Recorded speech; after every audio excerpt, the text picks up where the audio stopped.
as we look at them on the right of the picture. The blue colours on the extreme right is a rank outside of Mr. Brooks. There's just one to go. That's it, they're lined up.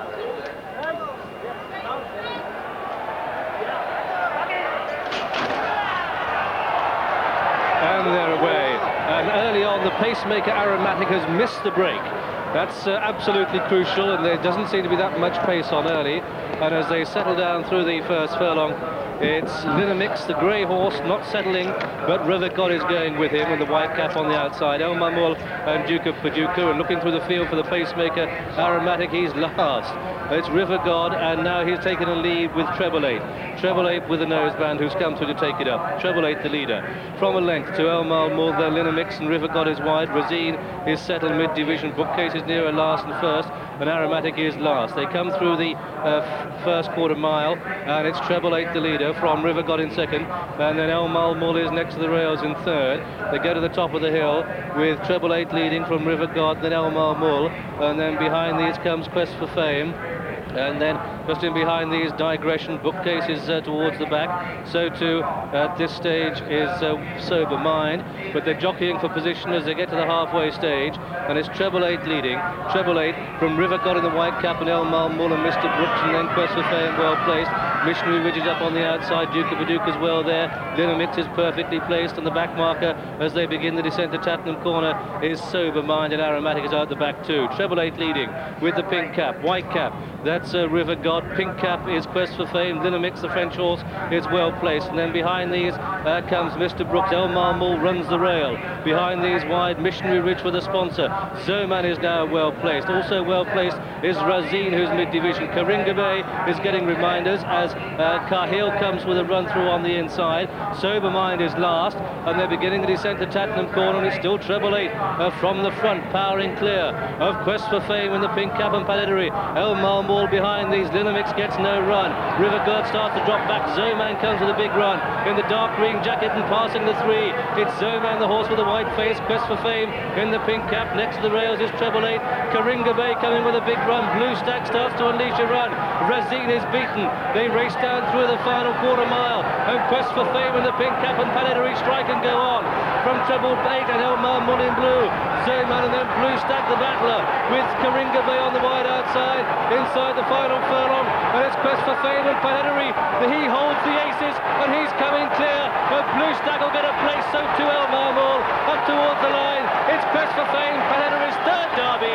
Blue Stack is second, El Mamul third, then Cahill in four, followed by Karinga Bay, Duke of Paducah, Zoman, Linamix, and then Treble 8, and Missionary Ridge and Sober Mind and Digression and Bookcase, and Razine, who beats Bastille Day, and then behind these came River God with Aromatic, and last of all was Mr. Brooks. Those two shared last place.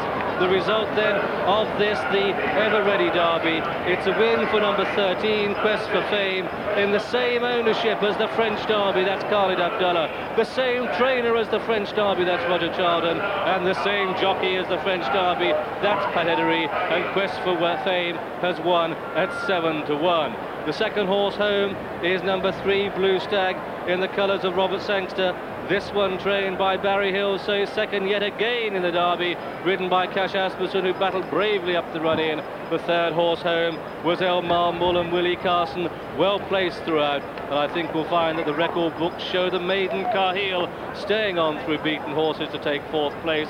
But hats off to a great victory, hats off to Panettone, hats off to Roger Charlton, hats off to Khalid Abdallah, the homebred winner of the Ever Ready Derby. I suppose you'd have to say that Roger Charlton has made rather a good start to his career as a trainer. Not one derby, but two. The last person to do it was a Frenchman. And from Tattenham Corner, Treble 8's been in front from the start, and from Tattenham Corner, the Abdallah colours were looking awfully dangerous. We had thought, John, that Linamix was going to take a hand coming down the hill. He collapses awfully quickly. Yes, he didn't get much of a run either. He's had a good position at the top of the hill, didn't get much of a run, but faded in the closing stages. When soon as Pat Edris sent this horse for home, then really and truly it was only Blue Stag, who was struggling to go the pace early on, that was ever going to give him much of a race. Cash Asmussen's given him a couple of backhanders and he starts to run, but the race is all over then. And this is a wonderful start for Roger Charlton. So long he's been assistant to Jeremy Tree, and I think, Mr. Tree, you're sure to be watching at home. Hope you're on the mend. I know you haven't been too well lately, and I should think you're more pleased than anybody that your pupil has started off just how you probably hoped and dreamed that he would. And here's the finish from another angle. Look at Cahill running very well in the background in the pink colours, but really throughout the last 3 furlongs there isn't much danger. Karinga Bay, who certainly didn't come down the hill at all, runs on well on the outside, but Quest for Fame, what a triumph for Rainbow Quest. This is his first crop. This was a member of his first crop. Rainbow Quest, who of course won the Arc de Triomphe for Khalid Abdallah, although after a steward's inquiry. I hope and think that there won't be one here today. Here's the second and third. Blue Stag second, Elmer Moore third, and just coming on is Cahill. And well, Pat Edry-John, he's been riding in superb form this season. He's won over £1 million already in winning prize money. Didn't have an easy choice, I would imagine, between Quest for Fame and Digression. He chose the right one. And there's Roger Charlton, the proud trainer, leading him in.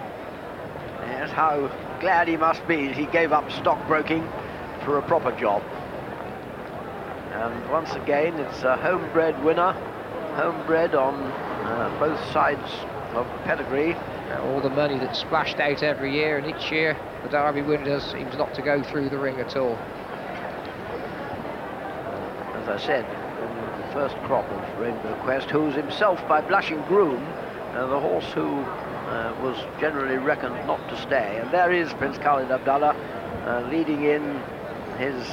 in fact, his first Derby winner. It ought to be his second. Well, it ought to be his third, really, if you take him the lotto. I'm sure you were thinking of Dancing Brave, and probably after those 2 horses, probably thought he was destined never to win this race. But could almost say that this was justified in winning this. He certainly poured a lot of money into racing, so certainly deserved to win.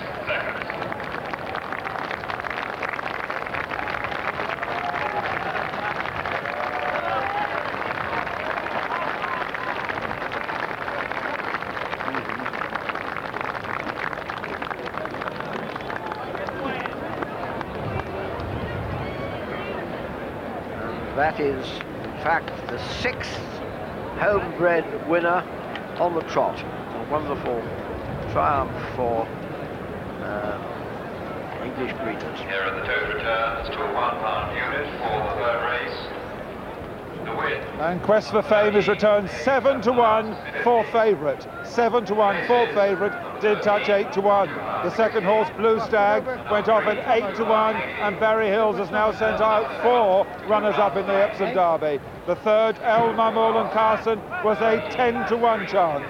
The fourth, Cahill, went off double carpet, 33-1. Razine was the 9-2 favourite. But that Quest for Fame, following Sanglemore and the same connections in the French Derby, only the second time in history that the English and French Derbies have gone to the same owner, trainer and jockey, after Galcador and Scratch won for Marcel Bouzak, Ray Johnston and Charles Sandler 40 years ago. The distance, 3 lengths and 1.5 lengths, very popular in the